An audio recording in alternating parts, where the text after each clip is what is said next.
Kia ora whānau, Justin here from 275 Times. I'm here with Georgina from the Mangere East Family Service Centre. She is the Resource Recovery Coordinator, and she's going to be speaking to us today about ways that we can make best use of our resources and time during this period of lockdown. But she's also someone who travelled recently back from the Cook Islands and has some really interesting insights on what it was like being put into self-isolation straight after getting off the plane. So, kia ora, Georgina, how's it going? Yeah, kia ora, Justin. Yeah, great. It's been fantastic sitting in my bubble with my family. Cool. So just tell us about when you first, so you actually went to the Cook Islands just before the lockdown began, or a week or so before, and then came back. What happened when you came back?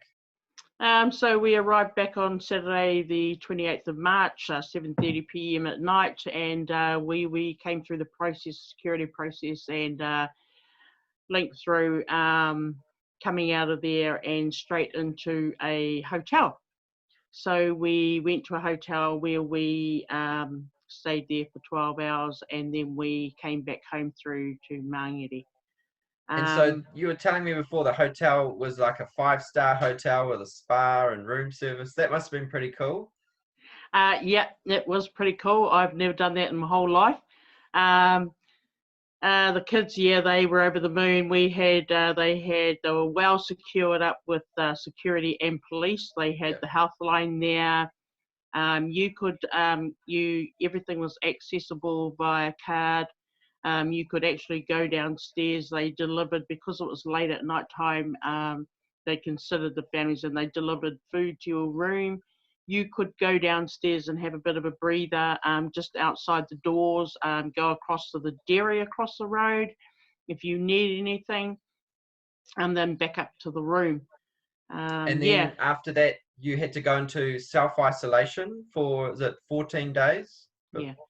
So we returned home to Mangere. So we had 12 hours to get our partners to come and pick us up and bring us back home. So we come home, and then we're in lockdown. And so while we're at home 14 days, we couldn't go out to the shops. Blessed our neighbours within our surroundings, and even, I must mention, Toha at the back had delivered us some milk and some bread, and she could just pop it over the fence and drop it and leave it. Our neighbours across the road, Lorraine, they were able to go out and do a bit of shopping that we needed, and drop it at the gate. Wow, so that must have been quite challenging, just not being even able to leave your house at all for any reason, just to make sure the virus. And so obviously you were tested, but then declared kind of completely fine, obviously, which is good. Prior to that, within our household, my son had actually got a rugby contract in Spain. He recently come back from Spain and was over in Spain for 3 months. So when he came back, because he was due to travel to the Cook Islands on the 12th of March, he arrived back in New Zealand on the 4th of March and had to do 14 days isolation at home. So above that 14 isolation, we were kind of like checked on most of the time because of his travels through to Spain, but he was cleared out. And so with them coming back, we managed to stay home. We did have my little one who John was infected with blocked ears and stuff, and my little one ended up getting sick with sore throat. We managed to get doctors online through the phone assessment. Nadara, our essential lady who can travel, picked up our medication. Everything was all online. We could go all online because of the queue of the supermarkets. We were limited and we couldn't wait. But what we had in our house was enough to last us for 2 weeks, and everything was at the tap of our fingers, all on phones. Still quite challenging though, by the sounds of it. So did you have to stay in separate bubbles from your son, or was he allowed to be with you guys? he was allowed to be home, so he came home, he stayed home, and then he got cleared. Before he flew out to Rarotonga on the 19th, because we had 2 milestones that we had in the Cook Islands, as well as conjoining with our mum. He did 2 weeks of isolation at home before he took off to Rarotonga. And so he went to the doctors, got cleared out, so he's fine. So I gather that if we were going to be infected, we were going to be infected from the day that he arrived in New Zealand from Spain. So he got out just in time. Everything kind of flared up in Spain. Yeah. Wow. So it's a relief to know that the Cook Islands has been declared free of the coronavirus at this point. So that's really encouraging, and it's good that governments have been taking the strong action to kind of protect our island nations. Yes. But now, in considering that, over in the Cook Islands, they were doing all the hand sanitizing, locking them indoors, and basically what we were doing here. So it was really good to see in the little community that we lived in. They really, it reminded me back to home here in Mangere. Yeah.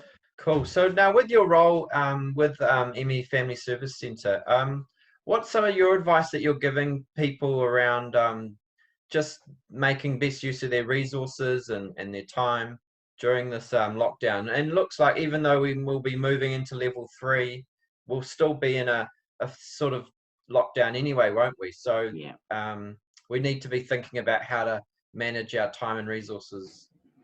Well, with me, for me, Family Services, the resource room, our centre is closed. We are looking in, and we will be having meetings and catch up with our big CEO, Mr. Peter Sykes, and as well as my manager, Justine Skilling.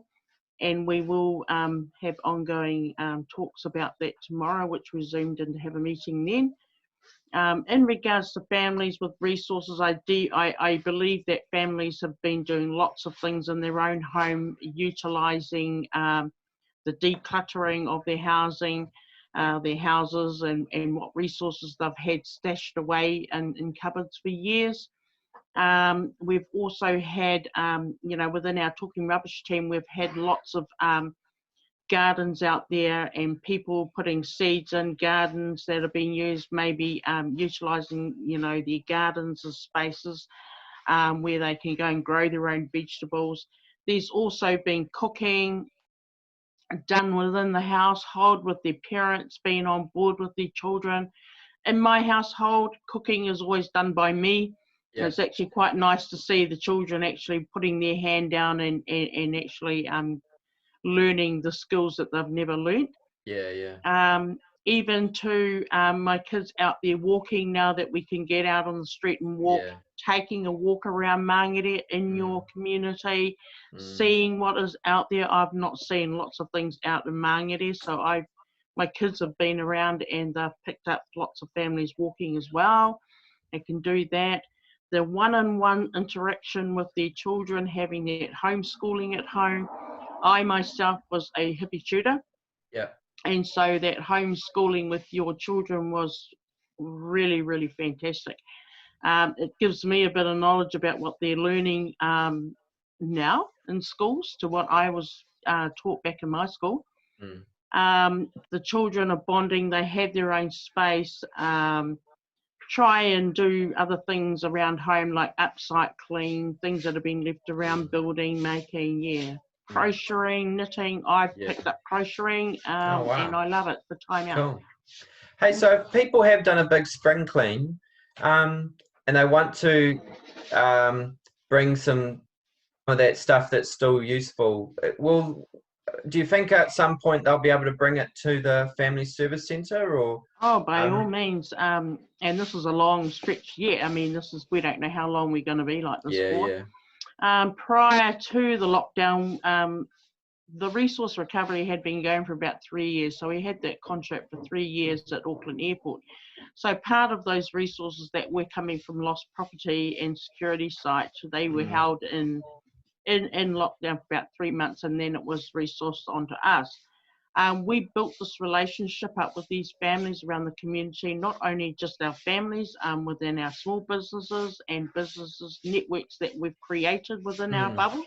And they have actually resourced out a lot of, and we've made that time for them to come in and do that trading stuff with that families and bring the clothing, so that could be actually passed on, you know.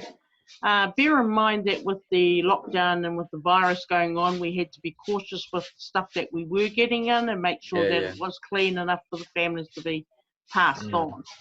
But we have, in fact, Mangere has a lot of small little enterprises and little community hubs and fantastic people in the community that are doing all this stuff.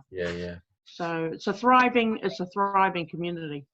Cool. So I guess people should hold on to their stuff till the lockdowns lift, and hopefully we can just help pass some of that stuff around if it has got second use for others. So that's good to know. Yeah. Cool. And what would be just some final words of encouragement to our community who are just feeling a little bit stressed out about the lockdown and being stuck at home and in regards to me in the resource room, I was interacting with a lot of families that were going through lots of depression, lots of suicide, lots of problems inside the home. And there was that face-to-face interaction with them, supporting them, linking them through the doors where they need support with our social workers and whoever else they may need. There's families, it is a hard time, but they're a great time to get together. The Talking Rubbish team is still here on board to talk. Our social team, our social workers are still there to help our families out there. And I think if you go onto our website, Me Family Services or Talking Rubbish, there are some numbers there that you can contact. Lots of resources there. If there is any families out there in the community that are doing fantastic jobs around their yards with their children and they want to share that story with the community, you are most welcome to share that on our page. Please let us know. But I mean, I'm here to talk to some of these families that I've engaged with. Cool. But to stay safe and hold out. Cool. Yeah. No, that's great. And I'll make sure I put the links in the post so that people can know that you're available. Hey, thanks so much, Georgina, and thanks again, everyone, for watching us here today. And just remember, let's stay safe, informed, and connected. With Mangere and for Mangere, we can get through this. So thanks again. Cool. Thank you. Thanks. Cool.